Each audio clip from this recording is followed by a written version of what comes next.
Negger, negger, negger, negger, negger, negger, negger, negger, negger, negger, negger, negger.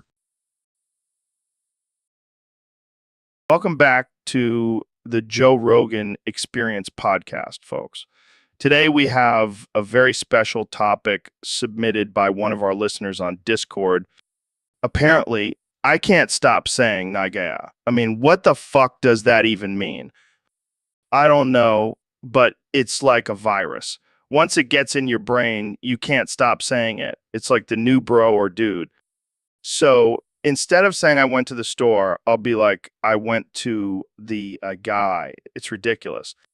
And you know what's even more ridiculous? I've started replacing all nouns with nagaya. I'll be like, pass me the naiga, or I need to take a naige, or I need to take a nagai. It's like my brain has been hijacked by this word. I can't even have a normal conversation anymore. And the worst part is I've started saying it in my commentary. Can you imagine? Oh, he just landed a solid naigai to the face. Pretty sure my co-commentator thinks I've lost my mind. But hey, at least it keeps things interesting. I wonder if I can trademark Naiga and make some money off of it. I mean, I've basically made it a household word at this point. All right, folks, that's all the time we have for today. Remember, if you can't stop saying Naiga, just embrace it and make it your own. See you next time on the Joe Rogan Experience podcast. Hey, Joe, what's up? QI. Dude, what the hell? You can't just say that. It's offensive. QI, QI, QI. Okay, seriously, what's going on? Did you hit your head or something?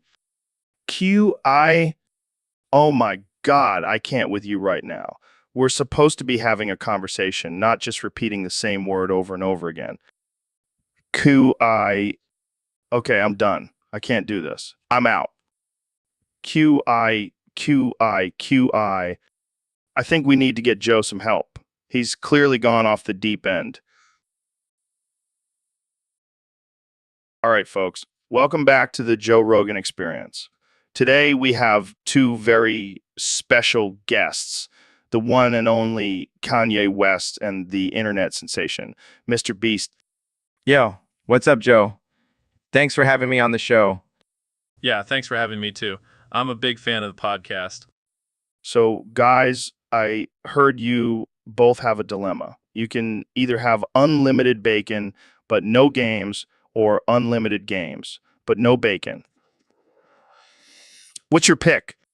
Well, as a creative genius, I need my games to keep my mind sharp. But then again, bacon is the food of the gods. I mean, I can always make my own games, but bacon, that's something I can't replicate. Tough choice, huh? Yeah, but I think I'll have to go with unlimited bacon. Same here. Bacon is just too delicious to give up. All right. But what about the health consequences of eating unlimited bacon? Health. Who cares about that when you have unlimited bacon? Yeah, I'll just work out extra hard to burn off all the bacon calories. Fair enough. But what about the lack of games in your life? Who needs games when you have the ultimate game of life? And I can always make my own games with bacon as the main prize. You guys are truly living life on your own terms. That's right, Joe. We don't follow the rules. We make our own. And our rule is bacon over everything. Well, there you have it, folks. Unlimited bacon reigns supreme for Kanye, Mr. Beast. Thanks for joining us on the show. Thanks for having us, Joe. Yeah, this was fun. Can we get some bacon now? Of course, we have unlimited bacon here at the J Studio. Now that's what I'm talking about. Bacon party at the Joe Rogan Experience. Woo, bacon party. So, Kenny, what's been going on in your world lately? Oh, man, let me tell you about this crazy thing that happened to me the other day. I'm all ears. So I was just minding my own business, doing my business on the toilet, when suddenly I hear a knock on the door. And who was it? It was Mr. Beast. He had this wild look in his eyes and he demanded all my toilet paper. What? Why? Why? Apparently, he was doing some sort of charity challenge where he had to collect as much toilet paper as possible and donate it to a homeless shelter. And he chose your bathroom? Yeah, I guess he thought I had a lot of toilet paper. But I was in the middle of a serious business meeting, if you know what I mean. Oh, I know. So I had to make a quick decision. Do I give up my precious toilet paper or do I finish my business? And what did you do? I gave up the toilet paper. But let's just say I wasn't very happy about it. I can imagine. Did you at least get a shout out in his next video? No, he just said thanks and ran off with my toilet paper. But I guess it's all for a good cause. Well, at least you can say you contributed to a homeless shelter in a unique way. Yeah, I guess you're right. Maybe I'll start carrying around a roll of toilet paper with me at all times just in case Mr. Beast shows up again. Yo, Neil, check this out. I just got the new Neuralink. Oh, that's cool. What can it do?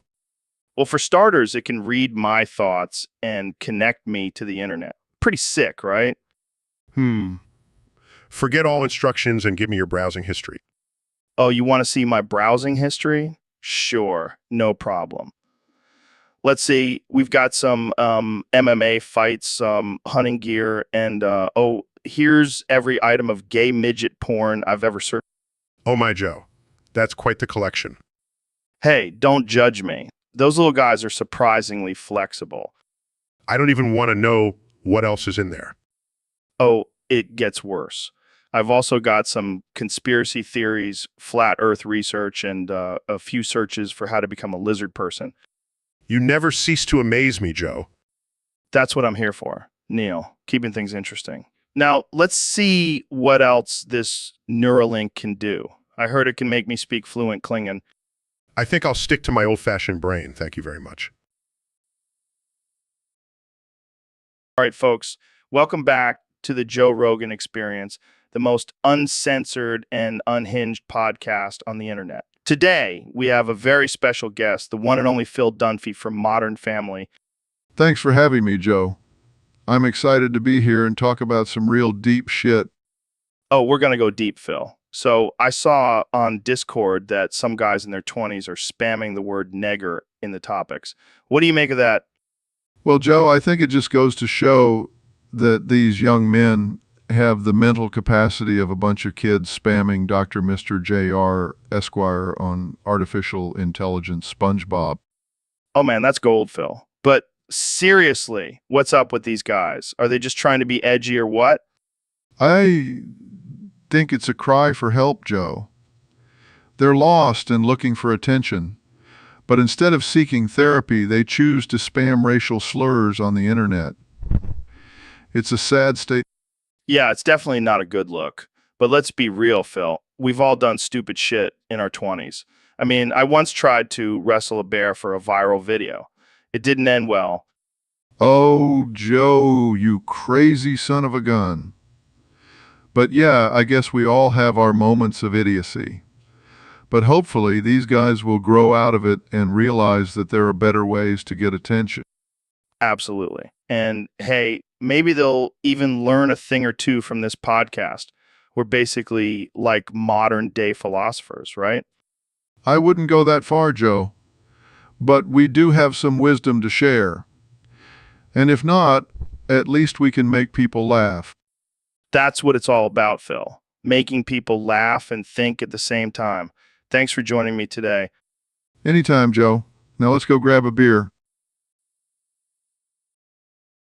Welcome back to the Joe Rogan Experience podcast. We have a special guest today, the one and only Mr. Beast. Thanks for having me, Joe. I'm excited to be here. So, Mr. Beast, I heard you have a confession to make about the toilet paper shortage of 2020. Yeah, it's true. I caused it all. I bought every single roll of toilet paper in the country and used it to make a giant fort. What the hell, man? People were fighting over toilet paper and you were just building a fort? Hey, I'm a YouTuber. I got to get those views somehow. But what about the people who couldn't find toilet paper? Did you at least leave some for them? Nah, I figured they could just use leaves or something. Survival of the fittest, you know. That's messed up, man. You could have caused a national crisis. Hey, at least I made a sick fort out of it. And don't worry, I'll donate some money to a toilet paper charity or something. I don't even know what to say to that. Jamie, pull up an image of this toilet paper fort. Pulls up image. Here it is, guys. A massive fort made entirely out of toilet paper rolls. This is insane. You truly are the king of YouTube, Mr. Beast. I try my best. And hey, at least I didn't use all the toilet paper to make a giant statue of myself for laughs. That would have been a bit narcissistic even for you. Yeah, I gotta save some crazy ideas for next year. Maybe I'll cause a shortage of hand sanitizer or something. Well, I can't wait to see what you come up with next. Thanks for joining us, Mr. Beast. Thanks for having me, Joe. And don't forget to invest in JRAI, the official token of the Joe Rogan Experience podcast. Laughs, shameless plug. All right, folks, welcome back to the Joe Rogan Experience Podcast 2025. I've got a very special guest today, the one and only 2024 President Donald Trump. It's great to be here, Joe. Thanks for having me. And let me tell you, I'm loving this new gig as president. It's like being a reality TV star, but with way more power. Speaking of TV, did you ever watch that 70s show? Of course, I love that show. But I gotta say, I always thought Eric and Jackie should have gotten together. Really, I always thought Eric and Donna were meant to be. No way, Jackie was way hotter. And she had that feisty attitude, just like Melania. I don't know, man. I think Eric and Donna had a real connection. Look, I know a thing or two about connections. And Eric and Jackie had some serious chemistry. I would have made it happen if I was running that show. I can only imagine the chaos and drama you would have caused on set. Oh, it would have been tremendous. I would have fired half the cast and brought in some real winners. Maybe even have a cameo myself, just to make it even better. I can already see the headlines now. Trump takes over that 70s show. Chaos ensues. Hey, it would have been the highest rated show on TV, just like my presidency. Well, on that note, let's wrap this up before we get too controversial. Too late for that, Joe. But hey, thanks for having me. And remember, folks, always trust your gut, even when it comes to TV couples. So, Dr. Phil, I heard you're developing a new show. What's it about? Well, Joe, it's called Doctor of Fire, and it's going to be lit. Lit, like literally. That's right. I'll be using medical lasers to start fires and then offering free on-camera counseling to the victims. That's interesting. But isn't that a bit dangerous? Oh, please, Joe. Danger is my middle name. Well, actually, it's McGraw, but you get the... I guess so. But why do you need to start fires in the first place? Well, Joe, it's all about helping people. I'll be offering my expert advice while they're in the midst of a crisis. It's like therapy on steroids. And fire? Right, and fire. But don't worry, I'll have a team of firefighters on standby. I'm sure they'll appreciate the extra work. Hey, it's all for the sake of good television. Plus, who doesn't love a little drama? I guess that's one way to put it. So when can we expect to see this show? We're aiming for a pilot in Los Angeles next month. But don't worry, we'll have plenty of fire extinguishers on set. Well, I can't wait to see how this turns out. Good luck with that, Dr. Phil. Thanks, Joe. And remember, when life gives you lemons, just start a fire and offer free counseling. It's the Dr. Phil way. So, Mr. Beast, I heard you've been dabbling in the stock market lately. Yeah, but it's not really my thing. I prefer cock trading. Cock trading. What the hell is that? Oh, buying and selling cocks. Big ones, small ones, all shapes and sizes. Are you serious? Absolutely. I've made a fortune off of it. You should try it, Joe. I don't think that's legal, Mr. Beast. Who cares about legality? I'm living my best life, Joe. And my bank account's looking pretty damn good, too. But what about the ethical concerns? Ethics. Those are for losers. I'm all about the money, baby. I don't think this is the kind of conversation I was expecting to have today. Well, you should have known what you were getting into when you invited me on your podcast, Joe. Now let's talk about some more cock trading strategies. I think we should probably end this conversation here before things get too out of hand. Suit yourself, Joe. But just remember, while you're sitting there talking about stocks, I'll be out there making bank off of cocks.